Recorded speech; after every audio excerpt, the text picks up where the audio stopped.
नमस्कार मित्रांनो, पाहू शकता आमच्या इथं महिंद्रा ट्रॅक्टर फसलेला आहे बघा. इथं आम्ही एक शेत नीट करत होतो. आता इकडं शेत नीट करत होतो त्यांनी इथं खड्डा आहे. इथून असं पाणी येत होतं, इथून असं इथं चिखल झाल्याने ट्रॅक्टर इथं फसलं आहे. तर बघा आता काढायचा प्रयत्न केला आम्ही, पण ते निघत नाही. आणि ही बी खाली बसलेली आहे पंजी, वरी काढायला तर वरी बी निघ नाही बघा. हो तर नक्षी सगळे चिखल बसले त्यामुळं निघ नाही. तर दुसरं एक ट्रॅक्टर आणला आहे आम्ही. बघू आणखी एक ट्रॅक्टर आणलाय, बघू निघतंय का वडून काढणार आहोत. ही बी आम्ही छोटावालाच ट्रॅक्टर आणला जिओ 245 24 HP. आणि इथं आहे मोठं 50 HP, त्याच्याकडनं काही निघालं नाही. टोचन लावलेत, बघू निघतंय का. हे आपलं इथं कसे झाड आहे, अंजिराचं झाड आहे, त्याच्यात एक बारकं रोप आलं आहे आंब्याचं.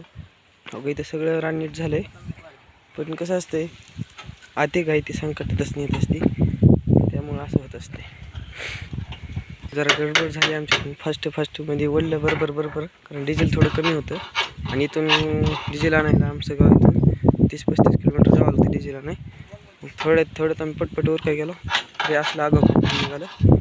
काही नाही, आमच्याकडे ट्रॅक्टर आणि काही आलेला आहे, आम्ही ओढून काढू. काही विषय काही नसते तसलं काय आपलं. फसलं आणि फिजलं नाही. आता बारा कसं ओढते बघा ही बादशाह आता.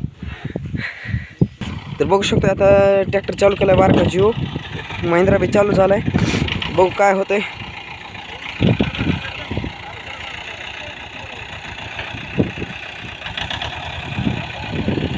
वडा हे वडा. निघाला म्हणलं होतं का, नात करते काय उगा नाही. ते फासला आणि बेसला आपल्याकडे त्या सगळा विषय नसते.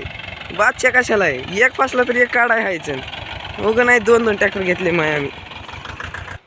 बघा एवढं फसलं.